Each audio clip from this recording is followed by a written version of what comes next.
기드온은 바알의 제단을 무너뜨렸습니다. 그리고 바알의 제단을 무너뜨리고 여호와의 제단을 쌓았습니다. 결국 기드온은 하나님의 섭리와 은혜로 여룻바알이라는 이름을 얻게 됩니다. 이제 기드온은 세상과 싸우는 자, 바울과 싸우는 자로 불려지게 된다라는 겁니다. 여기서 여룻바알이란 바알과 쟁론하는 자, 바알과 다투는 자라는 뜻을 가지고 있습니다. 그래서 기드온의 별명은 여룻바알입니다. 기드온의 고향 사람 오브라 사람들은 기드온이 바알에게 죽임을 당할 때를 기다리고 있었습니다. 우리가 읽지 않았지만 전 본문에 여러분 상황들을 전에 설교한 적이 있습니다. 기드온이 바알의 제단을 무너뜨렸습니다. 그래서 죽을 뻔했죠. 근데 이 기드온의 아버지의 요아스로 말미암아 기드온을 죽이려고 했던 그 고향 사람들에게 너희들이 바알 대신에 기드온과 싸우겠느냐라고 합니다. 그래서 결국 기드온이 죽을 때까지, 바알이 기드온을 죽일 때까지 사람들은 기다리고 있었던 겁니다. 근데 기드온이 죽습니까? 안 죽습니까? 안 죽습니다. 여룻바알이라는 이름을 가지고 계속 살아가고 있습니다. 바알의 제단을 무너뜨린 이 기드온에게 하늘의 신이고 벼락을 무기로 삼은 이 바알이 기드온에게 언제 벼락을 내리는지 이 사람들은 기다리고 있었던 것입니다. 그러나 기드온은 여룻바알이라는 이름으로 불려지고 있지만 죽지 않고 여전히 살아 있습니다. 기드온이 살아있는 한 바알은 무력하고 웃음거리가 되게 됩니다. 오늘날 그리스도인이 세상과 싸우고 하나님께 주신 힘으로 살게 되면 세상 사람들은 처음에 혀를 찹니다. 저렇게 살면 무슨 재미로 사는가? 저런 식으로 살면 조만간 망하게 될 건데 저렇게 주일날 교회를 다니고 시간을 허비하면 어떻게 이 경쟁사에서 버틸 수 있느냐? 이런 식으로 성도들을 쳐다봅니다. 오히려 세상의 풍조를 거스르는 이 그리스도인들에 대하여 세상의 평가는 굉장히 냉정합니다. 그리고 그리스도인들은 세상 경쟁에 대해 언제 밀려날지 이 세상 사람들은 기다리고 있습니다. 더 열심히 살아도 경쟁에 나아가기 힘든데 시간을 쪼개서 예배생활, 신앙생활, 각종 많은 일들 헌물을 하고 이런 것을 봤을 때 세상 사람들은 그리스도인들을 마치 세상을 포기한 사람처럼 생각할 수도 있습니다. 그런데 희한하게 세상 사람들은 경쟁에 밀려날 것 같은 그 성도들을 주목하지만 그러나 세상 가운데 하나님의 백성들 밀려납니까? 안 밀려납니까? 안 밀려납니다. 세상과 싸우면서 오히려 당당히 살아낼 뿐만 아니라 하나님께서 오히려 복된 길로 하나님의 백성들을 인도해 주십니다. 오히려 바알을 쫓고 세상을 쫓은 결과 얼마나 많은 사람들이 영육간에 많은 손실을 경험하는지 우리 성도로 보게 합니다. 세상 사람들은 주일날 교회 가는 사람들을 보면서 굉장히 시간 낭비라고 하지만 그리고 자기들은 열심히 공부를 하던 직장에서 뭘 하든 간에 뭔가 앞서가는 것 같지만 결국 끝에 가서 앞서는 사람은 누굽니까? 하나님의 백성들이라는 겁니다. 세상 사람은 이 오묘한 이치와 이 믿음의 법칙을 모릅니다. 기드온이 여룻바알이라는 이름으로 살아가는 동안 세상 사람들은 바알과 싸운 바알의 제단을 무너뜨리는 이 기드온은 곧 죽을 거다 생각했는데 기드온은 여전히 잘되고 살아있고 잘되고 복되게 삽니다. 그러면 그럴수록 누가 잘못된 신임을 보게 됩니까? 바로 바알이 잘못됐다는 것을 보게 됩니다. 이스라엘이 하나님을 버리고 바알을 섬기는 결과 미디안에게 얼마나 많은 인명과 재산이 탈취당했는지 모릅니다. 풍요의 신이고 많은 수확을 약속하는 것처럼 보였던 이 바알 신이 얼마나 허망하고 하찮은 것인지 우리는 알게 됩니다. 세상 신이 그렇습니다. 세상 신에게 무릎 꿇고 열심히 그 세상 신에게 다가가면 물질의 복을 얻을 것 같지만 열심히 살고 노력하면 될 것 같지만 결국은 허탕하게 영육간에 많은 손실을 경험하고 후회하고 돌이킬 수밖에 없다는 겁니다. 그러나 내게 직접 나에게 물질적으로 복을 줄 것 같지 않은 그런 하나님 같은 내 신앙과 믿음이 요구되는 그 하나님을 따르고 섬기면 하나님께서 어떻게 하십니까? 많은 것들로 이 세상에서 주지 않은 하나님께서 주시는 하늘로 복으로 하나님께서 자기 백성을 채워주신다라는 겁니다. 이것을 깨닫게 하시기 위해 하나님은 지금 기드온을 사용하신 겁니다. 기드온이 여룻바알이라는 이름으로 살아가는 한 바알은 헛된 것이 됩니다. 그러므로 하나님께서 기드온에게 복을 주셔야 할 분명한 이유가 생기게 됩니다. 만약 이 기드온이 죽으면 바알은 진짜 신처럼 알려지게 될 겁니다. 우리 성도들이 여룻바알처럼 살기를 바랍니다. 여러분들이 복을 받아야 되고 그렇게 살아야 될 이유가 하나님과 결부되어 있으면 결코 여러분들은 망하지 않습니다. 이 세상 사람들은 이 세상 사람 우리가 뒤처지고 떨어져 나가길 원할지도 모릅니다. 그러나 하나님과 함께 거하면서 여룻바알이란 이 세상과 논쟁하고 이 세상과 믿음으로 싸워나간 사람들은 하나님께서 복을 주셔야 될 분명한 이유가 있다라는 겁니다. 이 사실을 믿으면 하나님은 놀랍게 영향력을 행사하실 것입니다. 6장 33절 34절 우리 한 목소리를 같이 읽겠습니다. 33절 34절 같이 읽겠습니다. 시작. 그때 미디안과 아말렉과 동방 사람들이 다 함께 모여 요단강을 건너와서 이스라엘 골짜기로 진을 친지라. 여호와의 영이 기드온에게 임하시니 기드온이 나팔을 불매 아비에셀이 그의 뒤를 따라 부름을 받으니라. 여기 33절에 그때라고 되어 있는데 이것은 의역입니다. 원래 히브리 성경 원문에는 이 그때란 말이 없습니다. 단순히 접속사로 그리고 또는 그런데라고 하는 이 접속사 우가 기록되어 있을 뿐입니다. 그래서 이 그때를 잘못 이해하면 기드온이 여룻바알로 불려지고 얼마 지나지 않아서 아말렉이 쳐들어온 것처럼 해석할 수 있습니다. 그래서 이 33절은 그렇게 해석하면 안 되고 33절은 여룻바알로 불려지고 난 후 어느 정도 시간이 지났을 것으로 추정하면서 본문을 봐야 됩니다. 기드온이 여룻바알이라는 이름으로 불려진 후에 사람들이 기드온을 주목했을 겁니다. 언제 죽나? 바알이 언제 이 기드온을 죽이나? 그리고 기드온에게 오히려 근데 기드온이 죽습니까? 안 죽습니까? 안 죽습니다. 그리고 어떻게 해요? 하나님께서 기드온에게 복을 주시기 시작합니다. 복을 주셨는데 이 복이 너무나 강력해서 자기 고향 오브라뿐만 아니라 어디에까지요? 아비에셀 족속까지 알려지게 되는 그 시간이 포함된 33절이라는 겁니다. 왜냐하면 나팔을 분다는 겁니다. 나팔을. 기드온이 나팔을 부는데 나팔을 불어서 여호와의 전쟁을 선포할 정도의 사람은 거의 지도자급입니다. 아무나 나팔을 불어서 전쟁에 사람들이 모이는 게 아니라는 거죠. 그러니까 이 그때라는 기간은 이 기간은 하나님께서 여룻바알로 살게 하실 뿐만 아니라 복을 주셔서 사람들이 이 기드온 이 대단한 사람이네라고 자기 고향 사람뿐만 아니라 다른 족속까지 알려지는 그 시기에 그 시기가 포함된 거라는 겁니다. 여룻바알이고 하나님께 복을 받은 기드온이 나팔을 부니까 자기 고향 사람뿐만 아니라 아비에셀 족속이 여호와의 전쟁을 하기 위해 모인 겁니다. 그러므로 이 기드온의 삶이 검증되는 시기가 분명 있어야 합니다. 바알의 단을 회파하였다고 기드온을 죽이려 했던 이 동네 사람들이 이제 앞장서서 누구 편에 들어가는 거예요? 기드온 편에 가담하게 됩니다. 이런 놀라운 변화는 하루아침에 일어날 수 없는 일입니다. 더 나아가서 므낫세 지파와 요단 서쪽의 아셀과 스불론과 납달리까지 기드온의 나팔 소리에 응답하게 됩니다. 이러한 영향력을 누가 받습니까?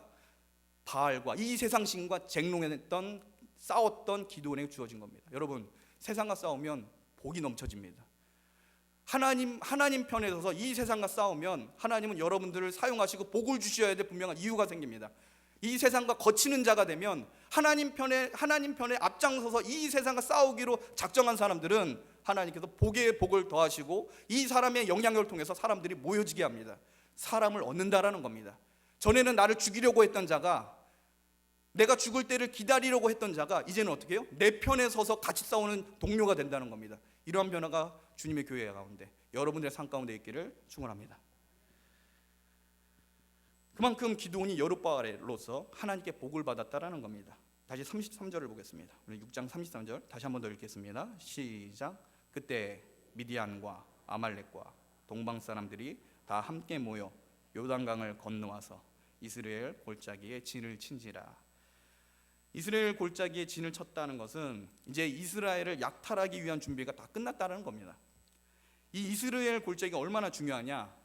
이곳은 갈릴리와 에브라임 산지를 가로지르는 이스라엘 최대의 평지입니다. 그래서 수만 명의 미디안 연합군이 모이기에 수월한 곳입니다. 여기서 보면 이스라엘 골짜기라고 되어 있습니다. 골짜기. 네, 이 이스라엘 골짜기라고 해서 한국식의 골짜기로 생각해서는 안 됩니다. 왜냐하면 고대 이스라엘들은 산과 산 사이에 놓인 땅이면 무조건 그냥 넓은 평지라도 골짜기라고 불렀습니다. 지금 원래 이 이스라엘은 굉장히 넓은 평지입니다. 근데 산과 산 사이에 있으니까 어떻게 해요? 골짜기라고 부른 겁니다. 그러니까 수십만 명이 거기서 모여서 지금 뭐 하려고 합니까? 이스라엘을 약탈하려고 미디안 백성들이 모인 겁니다. 특히 이 이스라엘 골짜기는 이스라엘의 이 최대의 교통 요충지입니다. 이곳을 통과하지 않으면 애굽이나 메소포타미아로 갈 수 없을 정도로 중요한 전략적 요충지입니다. 만약 이스라엘 골짜기를 빼앗기게 되면 이스라엘은 북쪽은 갈릴리, 남쪽은 에브라임으로 이렇게 해서 반쪽이 나눠지게 됩니다. 굉장히 중요한 지역에 지금 누가 들어온 겁니까? 미디안 족속이 들어와서 약탈할 준비를 다 끝냈습니다. 이때 여호와의 영이 기드온에게 임합니다. 6장 34절, 우리 한 목소리를 같이 읽겠습니다. 6장 34절입니다. 시작. 여호와의 영이 기드온에게 임하시니 기드온이 나팔을 불매 아비에셀이 그의 뒤를 따라 부름을 받으니라. 여호와의 영이 기드온에게 임합니다. 전에 개역 성경에서 보면 여호와의 신이 기드온에게 강림하시니 이렇게 기록되어 있습니다. 근데 히브리어로 문자적으로 직역하면 여호와의 신, 여호와의 능력이 기드온을 옷 입히셨다 이렇게 직역할 수도 있습니다. 하나님께서 기드온에게 전쟁을 수행하고 미디안 족속을 이길 만한 능력을 옷 입혀 주셨다 이렇게 표현하는 게 맞습니다. 이는 하나님께서 기드온과 함께 하시겠다고 하신 말씀을 지키신 것으로 해석할 수 있습니다. 기드온의 약점이 뭐였죠? 임마누엘 하나님을 안 믿었다는 겁니다. 전에 제가 기드온 시리즈로 계속 처음에 설교했을 때 기드온이 타작마당에서 하나님 여호와의 사자를 만나고 가장 의심되는 부분이 과연 지금 하나님께서 이 이스라엘 땅 가운데 함께 하시느냐, 이 부분이 가장 걸렸습니다. 근데 지금 여호와의 영이 임해서 하나님께서 지금 기드온과 함께 하신다는 사실을 드러내 줍니다. 근데 문제는 여기서 여호와의 영이 임했다는 것은 이거는 은사적 관점에서 이 영을 해석해야 됩니다. 즉 한마디로 전쟁을 수행하는 능력과 관련된 그런 은사를 하나님의 영으로 받았다라고 해석해야 된다는 겁니다. 왜냐하면 기드온은 여전히 하나님과 함께 하심에 대해서 주저하는 모습이 있기 때문에 그렇습니다. 희한하지 않습니까? 하나님의 영을 받았습니다. 그럼 어떤 일이 일어나야 돼요? 믿음이 좋아져야 돼요? 안 좋아져야 돼요? 좋아져야 돼요. 근데 기드온은 믿음이 좋아졌습니까? 아닙니까? 한번 읽어보죠. 6장 36절부터 38절까지 우리 한 목소리로 읽겠습니다. 6장 36절에서 38절까지 같이 읽겠습니다. 시작.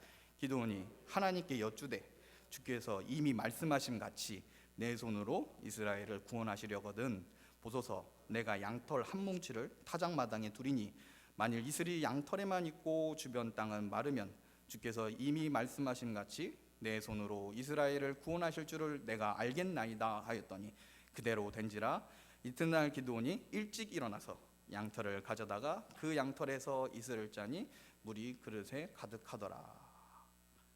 자, 믿음이 좋아졌습니까? 아니면은 믿음이 뭔가 어색합니까? 예, 뭔가 어색합니다. 여호와의 영이 임했는데, 그래서 이 여호와의 영이 임한 이 부분은 믿음과 관련해서 구원과 관련되는 것은 아닌 것 같습니다. 믿음의 관점에서 여호와의 영이 임하면 믿음이 자랍니다. 그리고 하나님에 대한 확신이 차고 넘쳐야 하는데 그렇지 못한 모습을 지금 기드온이 이 여룻바알이 보이겠습니다. 여룻바알 이름으로 하나님의 복을 누리면서 살고는 있는데 뭔가 하나가 부족한 겁니다. 하나님의 복을 받고 그 명성은 높여졌고 하나님의 능력을 받아서 전쟁을 수행할 은사를 받았는데 뭔가 부족하다는 겁니다. 오히려 기도는 지금 뭘 하고 있습니까? 하나님을 시험하고 있습니다. 이런 모습은 사무엘상에서 사울의 경험과 굉장히 비슷합니다. 사무엘상 11장 6절에 보면 사울도 기드온처럼 하나님의 영에 감동돼서 전쟁을 치렀습니다. 그리고 사울은 사무엘이 죽기 전까지 한 번도 전쟁에 져본 적이 없습니다. 사울이 전쟁에서 딱 한 번 지는데 사무엘이 죽고 난 후에 길보아 전투에서 처음으로 패배하고 그곳에 죽게 됩니다. 그러니까 자기가 죽을 때 한 번 지고 다 이겼습니다. 사울은 얼마나 체험이 많으냐, 하나님의 영에 감동을 받고 예언도 했습니다. 사무엘상 10장 10절에 보면 사울은 하나님의 영에 감동도 받고 찬양도 하고 예언도 했습니다. 근데 문제는 뭡니까? 영을 받았는데 이 영은 어떤 거예요? 구원과 믿음의 관점에서 영이 아니라 은사적 관점에서라는 겁니다. 능력은 받았는데 뭐가 없느냐? 하나님의 말씀입니다. 하나님의 말씀에 무지해가지고 사람의 말에 귀를 기울여서 망한 사람이 누구냐? 그게 사울입니다. 하나님께 능력도 받고 많은 사람들이 영향력을 끼치는 위치까지 하나님께 세워주셨음에도 불구하고 말씀이 무지한 결과 하나님을 알지 못하고 결국 불순종에서 버려지게 됩니다. 은사는 받았으되 구원에 있어서 파산된 사람이 바로 사울입니다. 왜 이런 경우가 있느냐? 바로 하나님의 말씀에 대한 태도와 관계가 있습니다. 하나님의 영이 임한 사람일지라도 하나님의 말씀을 모르면 절대로 신앙이 자랄 수 없습니다. 여기서 하나님의 영은 은사적 관점입니다. 하나님의 능력 받았다고 좋아하지 마십시오. 내가 말씀에 대해서 제대로 하나님을 신뢰하는 부분이 없다면 여전히 믿음은 자란 게 아닙니다. 높은 위치에 있다고 할지라도 굉장히 탁월하게 세상 일과 사람들 앞에 존경을 받고 영향력을 행사할 수 있어도 하나님께서 그렇게 세워주셨어도 말씀이 없으면 어떻게 해요? 굉장한 영적 체험을 받았다고 해도 그걸 감당하고 누릴 만한 말씀이 없으면 헛거라는 겁니다. 하나님의 영이 임한 사람일지라도 말씀을 모르면 절대로 신앙이 자랄 수 없습니다. 은사적인 면에서 은사적인 면에서 하나님의 영이 부족해서 지금 이런 문제가 생긴 게 아닙니다. 하나님의 영은 능력은 충분히 받았지만 그 충분한 능력을 가지고도 하나님 믿어지지 않으니까 기도원이 어떻게 합니까? 하나님을 시험합니다. 중요한 것은 은사가 아니라 하나님 말씀인 겁니다. 기드온과 사울의 공통점을 보면 은사는 받았어도 하나님 말씀에 대해서 많이 무지하였다는 데 있습니다. 사울이 하나님의 말씀을 무지한 결과 아말렉 백성을 진멸치 못하고 사무엘 대신 제사를 드리는 악행을 저지릅니다. 문제는 기드온도 말년에 금에봇을 만들고 이스라엘 영적으로 큰 공경에 빠지는데 한몫을 합니다. 반면 하나님 뭔가 부족하지만 하나님의 말씀에 사로잡힌 사람, 특별히 어떤 영적 체험이 없지만 하나님 말씀대로 산 사람, 그 말씀을 충실하게 나간 사람은 결국 성공합니다. 그 대표적인 예가 누굽니까? 여호수아와 다윗입니다. 여호수아와 다윗과 같이 전쟁에도 승리하고 믿음의 탁월함을 보인 사람들의 공통점이 바로 하나님 말씀을 주야로 묵상하고 여호와의 법을 지키려고 애썼던 자들이라는 겁니다. 다윗을 자세히 보십시오. 다윗은 사울처럼 하나님의 영에 사로잡혀서 영적 체험을 경험한 적이 한 번도 없습니다. 다윗이 막 입신에 들려가지고 뭔가 예언하고 찬양한 적이 있습니까? 없습니다. 성경에 그런 내용이 없습니다. 게다가 다윗은 사울처럼 예언했다는 기록도 없습니다. 단지 다윗은 어렸을 때부터 뭐 했습니까? 양을 치면서, 그리고 사울 때문에 도망다니면서 아골람부터 시작해서 사울을 피해 도망다니면서 기도실을 짓고 하나님 말씀을 주야로 묵상하면서 어떤 특별한 체험이 없었습니다. 제가 볼 땐 큐티의 왕일 겁니다. 어찌 보면 성경 말씀을 너무 사랑하며 혼자 고독하게 쓸쓸히 하나님 말씀에 집중하고 묵상한 사람이 다윗일 겁니다. 위로부터 뭐가 받았네 이런 거 없다는 겁니다. 그냥 착실하게 하나님 말씀을 배우고 익히고 그 말씀이 가는 곳에 가려고 애썼던 그 다윗이 어떻게 해요? 결국은 성공합니다. 믿음은요, 하나님께서 주신 능력으로 자랄 수 있지만, 그러나 성령께서 덧입혀 주시는 믿게 하시는 그 하나님의 역사는 어디서부터 시작됩니까? 말씀을 통해서 이루어진다는 겁니다. 성령의 역사는요, 교리적으로 맞습니다. 성령께서 언제 역사하십니까? 하나님의 말씀이 온전하게 임한 상황 가운데 하나님의 역사가 이루어집니다. 성령께서 역사하실 때는 믿음이 자라고 하나님에 대한 확신이 일어납니다. 근데 이것 없이 그냥 능력만 받았다, 하나님 말씀 없이 그냥 능력만 받고 굉장히 높아졌다, 사람들이 나를 주목한다, 그때는 어떻게 해요? 위험한 겁니다.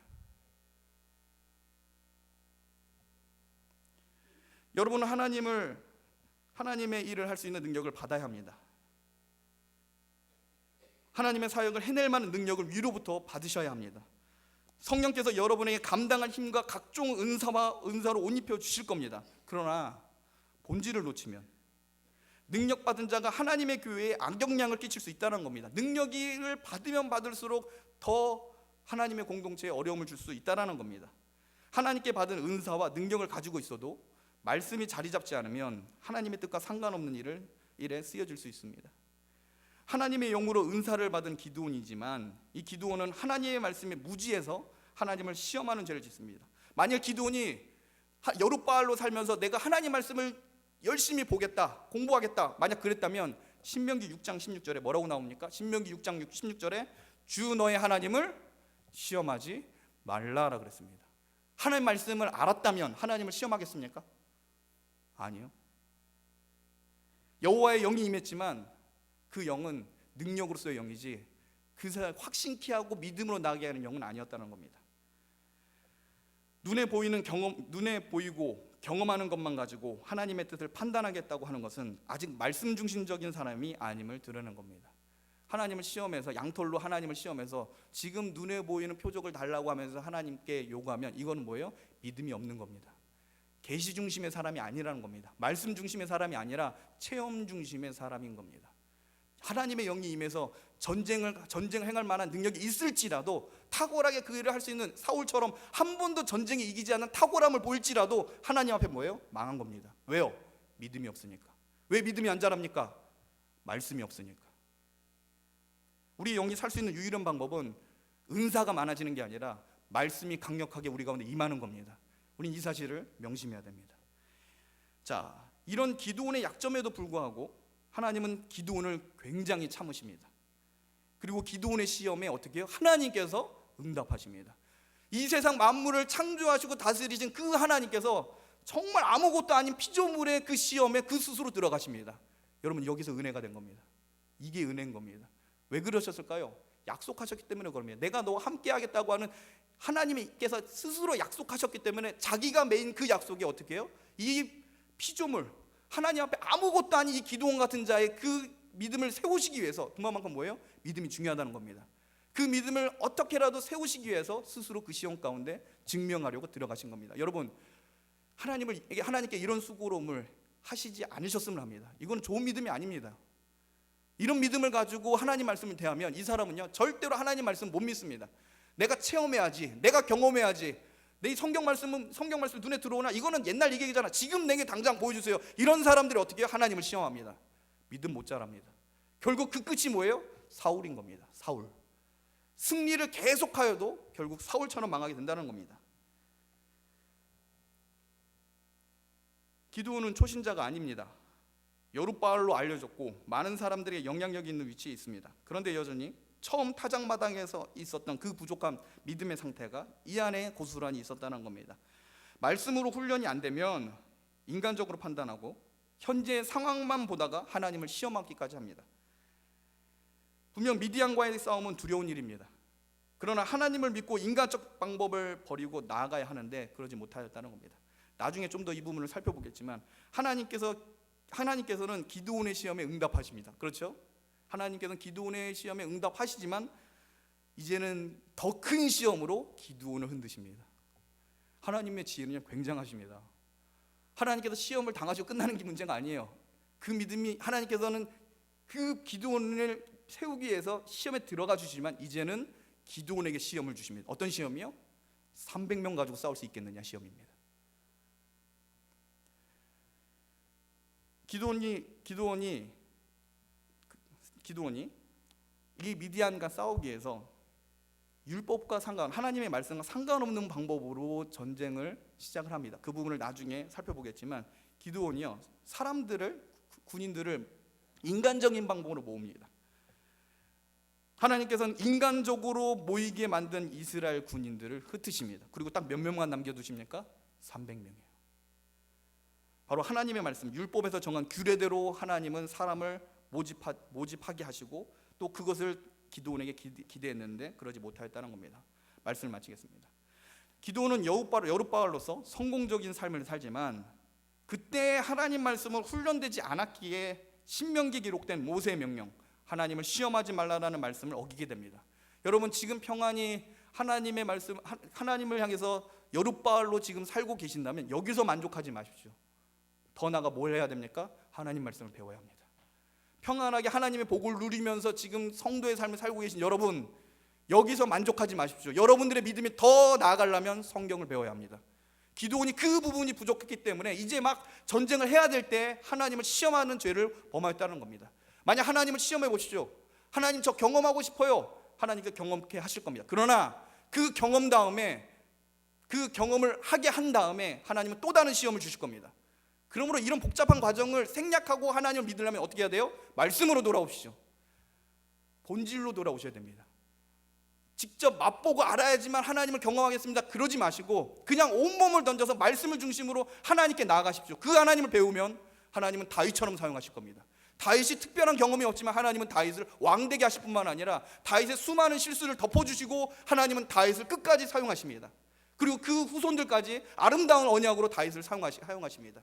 여러분, 그런 놀라운 복을 누리시길 바랍니다.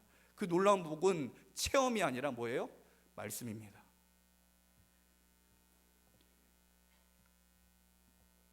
능력과 사역의 책무가 무거워지고 더 많고 중요한 일을 요구할수록 말씀 중심적이셔야 됩니다. 은사를 많이 받았고 또 중요한 직분에 있는 것만큼 더 성경적이어야 합니다. 그리고 더 계시 중심적이어야 합니다. 기도는 이 부분에 빈약하기 때문에 말년이 좋지 않습니다.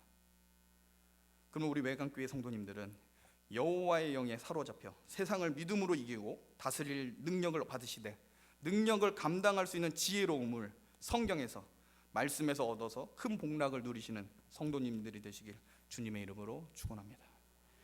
기도하겠습니다. 사랑 은혜가 풍성하신 하나님, 오늘날 받은 사명과 능력 그리고 은사를 우리에게 주시니 감사를 드립니다. 성령께서 하나님을 섬기며 교회를 세워나가도록 힘을 주셨는데 여전히 잠자고 있는 성도를 깨우게 하시고 힘써 주의 일을 행하게 하시고 여룻바알처럼 살아있는 것 그 자체가 하나님을 증거하는 놀라운 복음 증거자들로 사랑하는 성도님들을 복되게 하여 주시옵소서. 또한 우리가 주님 앞에 서는 그날 때까지 하나님 말씀을 통해 하나님을 알기를 간절히 바라게 하시고 하나님을 아는 것이 영생이며 우리의 기쁨이며